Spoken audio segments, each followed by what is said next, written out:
Manuel Ávila Camacho inauguró una etapa de apertura a los capitales extranjeros y dio por finalizadas las confrontaciones. México convino en liquidar a sus potencias el conjunto de sus reclamaciones. Para entonces la deuda ya había llegado a 400 millones, es lo que nos estaban cobrando. Sin embargo, después de años de suspensiones de pagos, los acreedores, actuando bajo la lógica de lo perdido, lo que aparezca, bajaron 400 a 40. Sin embargo, comenzó el endeudamiento, prestaron 18 millones de pesos para modernizar al ejército en la Segunda Guerra Mundial y comenzó otra vez a endeudarse desde Ávila Camacho, Alemán, desde los gobiernos priistas. Hay que aquí hacer un paréntesis para recordar que estos fueron los primeros créditos recibidos en más de 2 décadas. Nuestro país se desenvolvió durante 28 años, de 1914 a 1942, sin recibir un solo crédito del exterior. Y esos años su desarrollo, lejos de paralizarse, logró avances significativos. En los siguientes 30 años la deuda pasaría de menos de 100 millones de dólares a más de 3.600 en 1970. La política de puertas abiertas al capital extranjero que comenzó a aplicar Ávila Camacho se acentuó terriblemente con Miguel Alemán, que gobernó de 1946 a 1952. Él fue el segundo Salinas de Gortari. El primer Salinas de Gortari fue Obregón, el segundo Alemán y el tercero el propio Salinas. También Alemán devaluó la moneda a 8.65 pesos por dólar y sometió a la fuerza a grandes sindicatos ferrocarrileros, petroleros, imponiendo un férreo control sindical. Y en su sexenio nació el charrismo, a raíz de que el líder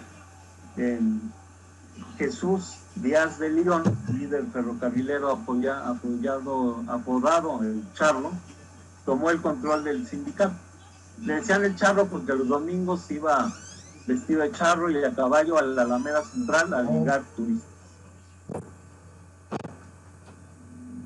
Contra la reforma agraria, Alemán decretó el amparo agrario y para reprivatizar el campo reformó el artículo 27 constitucional a la página y amplió la extensión permitida de 50 hectáreas a 100 en superficie de riego, 200 para temporal y 300 para le pone el título del evento.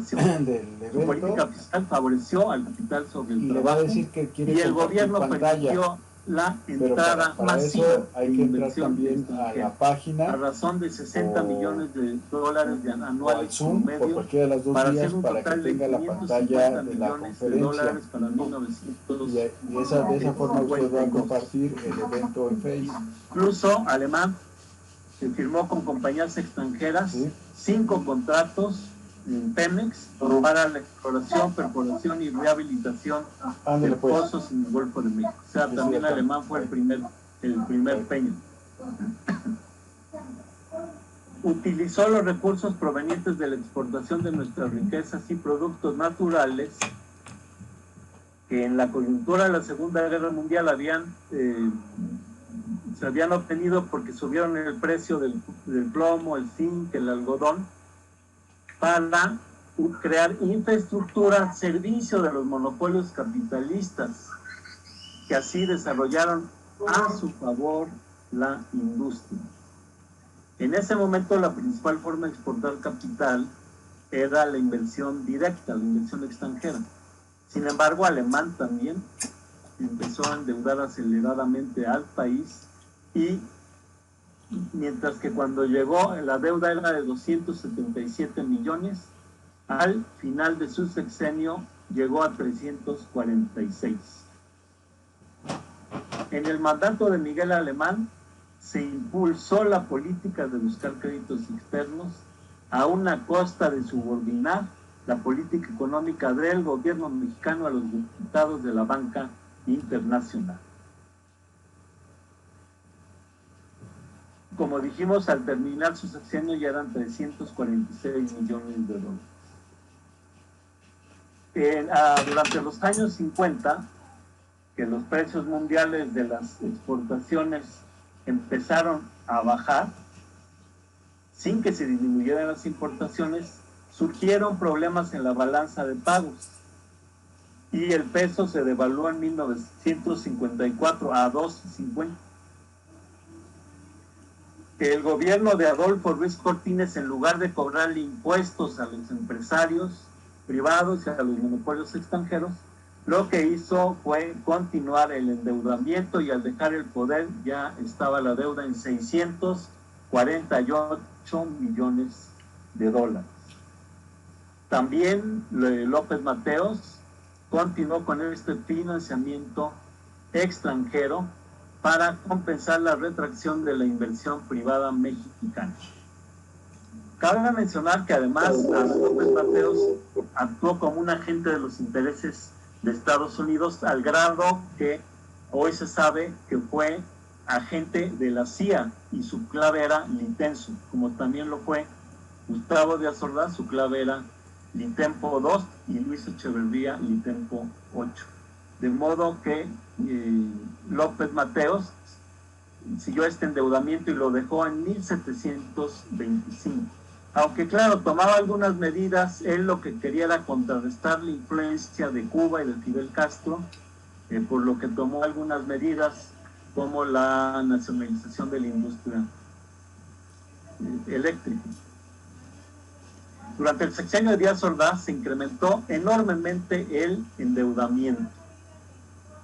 Al finalizar su gobierno llegó a 3.600, o sea, de 1.700 con López Mateos a 3.600, y él lo justificaba diciendo: la deuda externa es un factor positivo, sería negligente no utilizar los recursos externos que son asequibles para acelerar el desarrollo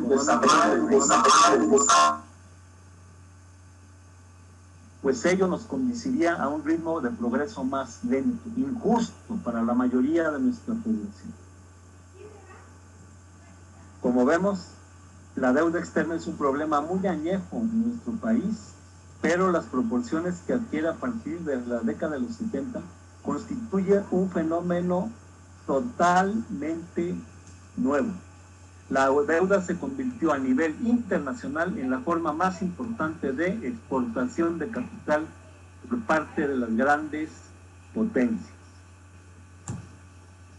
Nuestra historia habla claro.